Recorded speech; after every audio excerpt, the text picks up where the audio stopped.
और बात करते हैं आज की ट्रेड्स की। गुड आफ्टरनून शिल्पा जी, आज आपके साथ शुरुआत करूंगा कि आज जो सुबह आपने क्विक सिंगल दिया था, पहले मैं उसको रिविजिट करना चाह रहा था। सेल शानदार मूव रहा उसमें, पहले उस पर एक अपडेट हो जाए, फिर अभी की ट्रेड आपकी। अगर कैश में लिया है तो आप इसको ट्रेल करते रहिए। फ्यूचर्स में लिया है तो मैं तो बोलूँगा बुक कर दीजिए। आई गेस ये बैंड में आ भी जाएगा। तो जैसे मैंने सुबह भी बोला था 131 के अराउंड का टारगेट है फ्यूचर्स में, तो ऑलरेडी वो ऑलमोस्ट वहाँ पे है। तो अच्छा खासा गेन है, एक बार बुक करने में कोई हार्म नहीं है। या फिर किसी को अगर ट्रेल करना भी है तो आप कर सकते हैं, but for safe traders I would ask to book. Okay, और इस समय का ट्रेड? इस समय मुझे हैल अच्छा लग रहा है। हैल में बहुत स्ट्रॉन्ग मोमेंटम है, एक अच्छा खासा स्पर्ट आ रहा है। फ्यूचर्स ट्रेड कर रहा है अराउंड 3165। तो मुझे लगता है यहाँ पे 3135 के स्टॉप लॉस से आप इसमें लॉन्ग जा सकते हैं फॉर टारगेट्स ऑफ 3200 3240। किसी को ऑप्शंस के थ्रू भी ट्रेड करना है तो भी आप 3200 का कॉल ऑप्शन ले सकते हैं, वो लिक्विड इनफ है। तो वहाँ पे अराउंड 126 पे ट्रेड कर रहा है। आप स्टॉप लॉस यहाँ पे 100 का रखिए। ये भी मुझे लगता है 150 160 तक के लेवल्स आपको दिखा सकता है। ओके, तो ये फिलहाल एक ट्रेड हैल में। और दोपहर में खबर भी आ रही थी, इनको दरअसल अच्छा खासा 5000 करोड़ प्लस का ऑर्डर मिला है डिफेंस मिनिस्ट्री की तरफ से, वो भी रिफ्लेक्ट कर रहा है। 3200 का कॉल शिल्पा जी कह रही हैं कि आप ट्रेड लेकर चलेंगी। गाबा जी, गुड आफ्टरनून, आपका ट्रेड? मुझे जो पसंद है, गुड आफ्टरनून, वो है इंडसइंड बैंक। ये स्टॉक मेरे पोर्टफोलियो में है, लेकिन उसके सेटअप है, उसके हिसाब से लगता है बाउंस यही होगा, यही होना चाहिए। 1514 पर ट्रेड कर रहा है। 1500 रुपए का स्टॉक होना चाहिए, 15 रुपीज। टारगेट थोड़ा डीप है। फर्स्ट टेक्निकल टारगेट 1550 के, फिर 1 2 3 दिन और दे दे तो शायद 1600 भी चला जाएगा। तो यस, इंडसइंड बैंक पर ध्यान देना चाहिए ऑन द रॉन्ग साइड। जी हाँ, प्रकाश गाबा सर का ने मार्क किया 1516 पे इंडसइंड बैंक। और मैं आपको बताऊं, इस वक्त बैंकिंग में एक स्विंग आ रहा है जिसमें HDFC बैंक, ICICI बैंक दोनों ही स्टॉक जो हैं जो कि इंडेक्स को एक पुश दे रहे हैं। इंडसइंड बैंक, एक्सिस बैंक सब डे हाई पर आके खड़े हुए, टिक बाई टिक चार्ट रखेगा स्क्रीन पे। बैंक निफ्टी में एक फ्रेश स्विंग आता हुआ। मानस, गुड आफ्टरनून, आपका कन्विक्शन ट्रेड इस वक्त का? गुड आफ्टरनून वीरेन जी। तो देखिए, अपोलो टायर्स में खरीदारी करने की राय रहेगी। एक फॉलिंग चैनल था जिसके अपर बैंड को स्टॉक ने ब्रीच किया है। प्राइस ब्रेकआउट देखने को मिला है, बेहतर वॉल्यूम देखने को मिले हैं। तो आई थिंक करंट लेवल्स पे आप अपोलो टायर्स पर खरीदारी का ट्रेड ले सकते हैं। 523 रुपए का आपको स्टॉप लॉस लगाना है और 544 रुपए 544 के आपको टारगेट सेट करने हैं। दोनों कैश लेवल्स हैं। अगर ट्रेड करना हो ऑप्शन में तो at the money call option पे ही ध्यान देंगे। 530 वाला कॉल ऑप्शन जो 20 रुपए पे ट्रेड हो रहा है, वहां पर खरीदारी करेंगे। 14 रुपीज 90 पैसा, 14 रुपए 90 पैसे के स्टॉप लॉस लगाएंगे और 30 रुपए के टारगेट सेट करेंगे 530 के कॉल ऑप्शन में। बिल्कुल, एक्चुअली बिल्कुल हैरानी है नहीं मुझे कि बैंक निफ्टी और इस तरह से मूव दिखा रहा है। और अभी तो मुझे लग रहा है कि शायद बिटवीन नाउ एंड 330 अगर 47,400 47,500 भी अगर बैंक निफ्टी चला जाए तो किसी को हैरानी होनी नहीं चाहिए, क्योंकि यहाँ पर एक स्प्रिंग एक्शन है इस समय मार्केट में। हर कोई शॉर्ट है इसमें बैंक निफ्टी में और हर जगह डिसबिलीफ है। और series to series 30% open interest कम हुआ था, वही एक इंडिकेशन दे रहा था कि शॉर्ट फाइनली जिटरी हो रहे हैं यहाँ पर। और ये शॉर्ट कवरिंग मुझे लग रहा है अभी तो और तूल पकड़ेगी और वो निफ्टी को भी हेल्प करेगी शायद 22,400 तक लेके जाने में। राजेश सतपथे भी जुड़ गए मेरे साथ। राजेश जी, गुड आफ्टरनून, आपकी ट्रेड?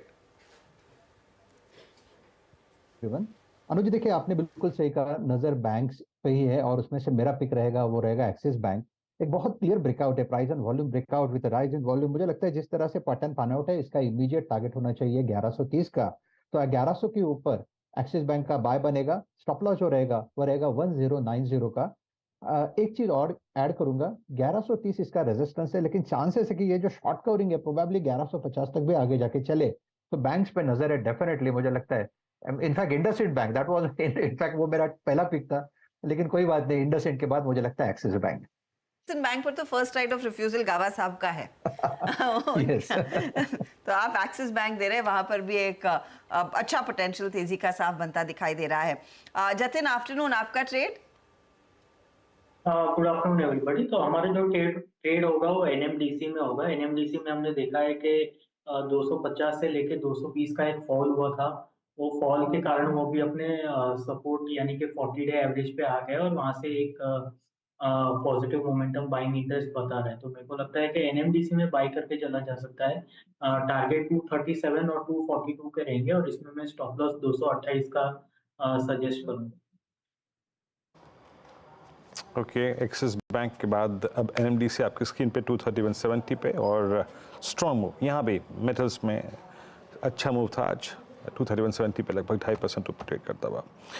अब चलते हैं राजेश अग्रवाल जी के पास। राजेश जी, दिन चुना बाजार ने निकलने के लिए ऑल टाइम हाई पर 1 मार्च का, नई सीरीज़ का पहला दिन, लेकिन सही मायने में जान फूकी जीडीपी के आंकड़ों ने।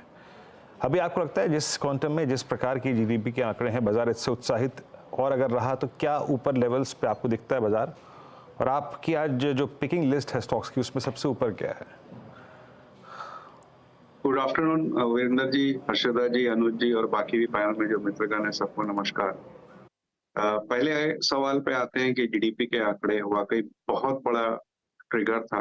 इसे पॉजिटिव सरप्राइज ना कह करके मैं कहूंगा कि एक बहुत बड़ा झटका लगा है पॉजिटिव साइड से, जहां की आरबीआई के एस्टिमेट्स भी अगर आप देखें तो तीसरी तिमाही के 7% के आसपास थे, जो एक्चुअली में 8.4 आए, और फुल ईयर एस्टिमेट्स उस हिसाब से चेंज हो गए। इसमें सबसे बड़ा कारण ये रहा कि 32% के आसपास नेट टैक्सेस में बढ़त रही, और ये सारी चीजें ये दर्शा रही है कि इकोनॉमी बहुत शानदार तरीके से चल रही है।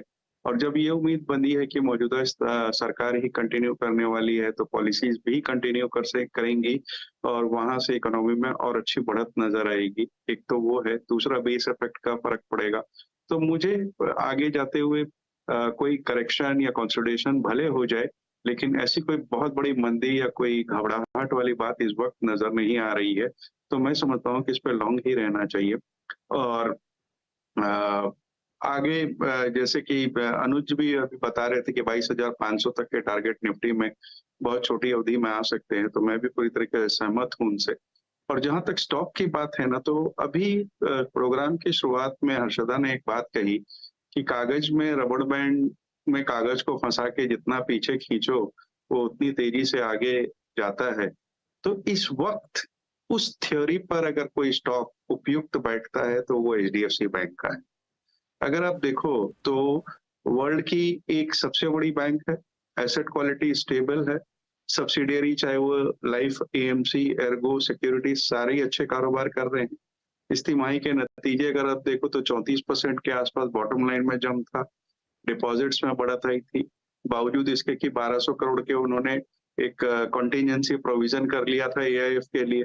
और सबसे अच्छी बात यह है कि FY25 में ये बैंक के अनुमानित बॉटम लाइन जो है वो 80,000 करोड़ रुपए के आसपास आएगी। और सारा इन्वेस्टर तबका कह लीजिए या ट्रेडर्स तबका कह लीजिए, इस बात से परेशान है कि कुछ एक पॉइंट्स एनआईएम्स में कमी आई है। तो मैं समझता हूँ कि जिस तरह की एसेट क्वालिटी है, जिस तरीके का रिस्क मैनेजमेंट ये करते हैं, प्राइवेट सेक्टर में सबसे बड़ी बैंक है और इस वक्त रबड़ बैंड के पिछले लेवल्स पे आई हुई है, तो मुझे लगता है इस स्टॉक पे बिल्कुल ध्यान देना चाहिए। छोटी अवधि में 1460, 1470 के टारगेट हों, लेकिन मैं कहूंगा इसे साल भर के लिए रखें और 1800 रुपए का टारगेट रखें। तो